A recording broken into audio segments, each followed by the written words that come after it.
কত কষ্ট কইরা আমি কামাই রোজগার করে আনি, তবু বুড়ার মন পাইলাম না রে।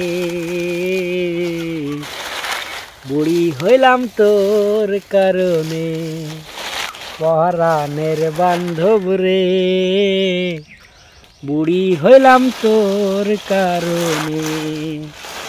আসসালামু আলাইকুম। ওয়ালাইকুম আসসালাম। কেমন আছেন আপু? আলহামদুলিল্লাহ ভালো আছি, আপনি ভালো আছেন? হ্যাঁ ভালো আছি। কি করতেছেন? আপনি নিশ্চয়ই দেখতে পাচ্ছেন আমি কি করতেছি। কি আপন মনে কাজ করতেছেন তাই ভাবতেছি। নিজের কাজ সবসময় আপন মনেই করতে হয়। তাই? জি, এটা আমার কাজ, আমার নিজের কাজ, তাই আমি আপন মনে করতেছি, বুঝতে পারছেন? আচ্ছা। আর কিছু বলার আছে আপনার? না।